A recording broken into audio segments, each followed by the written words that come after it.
Tonight, we're diving into the engine of the global economy, international trade. It's in your phone, your coffee, your car. Trade shapes your daily life. In simple terms, international trade is the buying and selling of goods and services between countries. Imagine Brazil growing coffee and Germany building cars. Instead of each trying to do both, they trade. Each focuses on what they do best. This isn't new. It's as old as civilization. Trade isn't just about goods.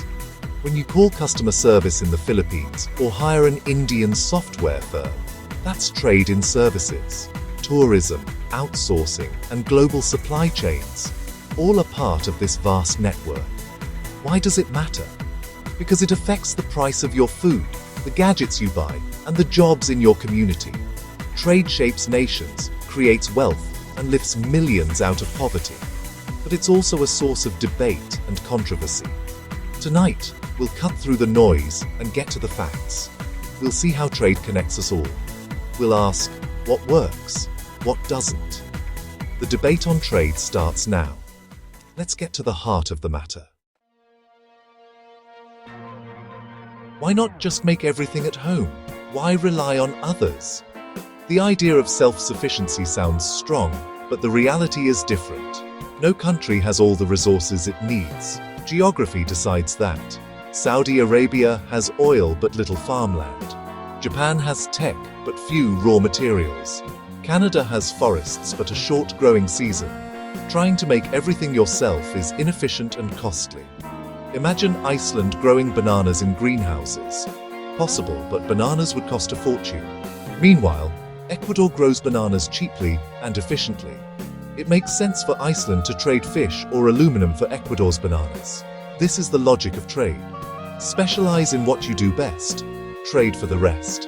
Specialization drives efficiency and lowers prices for everyone. Just as a doctor doesn't fix their own car, nations benefit by focusing on their strengths. Trade isn't about weakness, it's about being smart. It's the engine of prosperity. The facts are clear. No nation thrives alone. Trade makes us all richer. Let's make trade simple. A story of two farmers, Gupta and Smith. Both need potatoes and tomatoes. Gupta's land is perfect for potatoes. Smith's is perfect for tomatoes. If each splits their time, they barely get by. Gupta grows 5 kilos of potatoes and 1 of tomatoes. Smith, the reverse. But if Gupta grows only potatoes and Smith only tomatoes, they each produce 10 kilos of their specialty. They trade, and both end up with more food than before. Total output jumps from 6 to 10 kilos each of potatoes and tomatoes. This is the magic of trade. Everyone gets more by specializing and exchanging. It's not magic, it's logic. Trade lets us all do better than we could alone. The lesson: focus on your strengths, trade for the rest. That's how economies grow. It's the foundation of prosperity. Even the simplest story shows why trade matters. Specialization and exchange benefit everyone. That's the real power of trade. It's as true for nations as it is for farmers. What if one farmer is better at everything? Enter comparative advantage, the most powerful idea in economics. Suppose Gupta can grow more potatoes and more tomatoes than Smith. Should he do it all? No. The key is opportunity cost. What you give up to do something else. For Gupta, making potatoes means giving up fewer tomatoes than Smith does. Gupta has a comparative advantage in potatoes. Smith, in tomatoes. Even if Gupta is better at both. By specializing where their opportunity cost is lowest, both benefit from trade. This principle applies to countries too. Even the most productive nation gains by trading with less productive ones. It's not about being the best at everything. It's about being the best at something. Comparative advantage explains why trade works for everyone. It's the secret behind global prosperity. Specialize, trade, and everyone wins. That's the genius of comparative advantage. It's why open economies thrive. The lesson: focus on what you do best and trade for the rest. That's how the world grows richer together. Let's see trade in action. Vietnam's transformation. After decades of war and isolation, Vietnam was among the world's poorest countries. In 1986, the government opened up the economy, embracing trade and market reforms. They focused on their strengths, a young workforce and strategic location. Vietnam started exporting textiles, rice and coffee, using its comparative advantage. The results? Poverty fell from over 70% to under 6% in just a few decades. Cities like Ho Chi Minh City became global manufacturing hubs. Companies like Samsung and Nike now rely on Vietnam's factories. Trade brought in foreign currency, technology, and jobs. Living standards soared. Vietnam's story is proof opening up and trading can transform a nation. It's not just theory, it's real lives changed. The lesson is clear for the world. Another example, South Korea. After the Korean War, South Korea was devastated and poor, with few resources. Experts doubted its future. But in the 1960s, South Korea chose an export-driven strategy. They started with simple goods, earned money, and reinvested in technology and industry. This led to the rise of global giants like Samsung and Hyundai. Each step up the value chain was powered by trade. Today, South Korea is a tech powerhouse and one of the world's largest economies. From poverty to prosperity, trade was the engine. The lesson: open doors, compete globally, and invest in your strengths.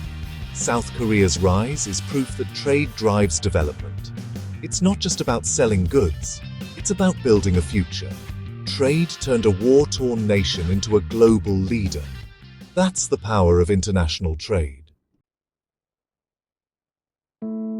Who keeps global trade fair?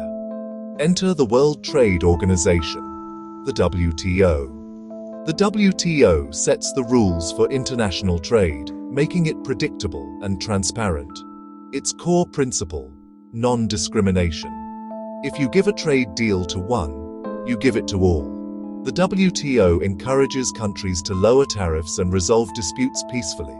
When conflicts arise, the WTO acts as a referee, a world court for trade. Beyond the WTO, regional agreements like the EU and USMCA go even further, eliminating tariffs and harmonizing rules. These frameworks are the plumbing of the global economy. Without them, trade would descend into chaos and conflict. They ensure a level playing field for all. Trade needs rules, not a free-for-all. These organizations are the guardians of global prosperity. They keep the system running smoothly. That's how fair trade is enforced. Let's be honest, trade isn't painless for everyone. While it grows the economic pie, not everyone gets a bigger slice. Some industries can't compete with cheaper imports, and jobs are lost. Displaced workers face real hardship. Retraining and moving isn't easy. Governments must help with education, retraining, and safety nets. Critics also worry about environmental impacts and labor standards. There are concerns about relying on other countries for essentials, as COVID-19 showed. These are real challenges, not just statistics. The debate isn't whether to trade, but how to manage it responsibly. Smarter policies can help share the benefits and protect the vulnerable. Trade must be fair, sustainable, and inclusive. The goal: maximize gains, minimize pain. That's the challenge for leaders today. The conversation must continue. So, what's the verdict on international trade? Despite its challenges, trade is one of history's greatest engines of progress. The alternative, closed borders and isolation, leads to stagnation and poverty. Trade means more choices and lower prices for consumers. It gives businesses access to global markets and fuels innovation. For nations, it's the most effective tool for lifting people out of poverty. The key isn't to stop trade, but to manage it better. We need smarter policies, stronger safety nets, and investment in people. Trade connects us, exposes us to new ideas, and builds a global community. The answer isn't less globalization, but better, fairer globalization. The case is clear. Trade matters. Let's build bridges, not walls. Thank you, and good night.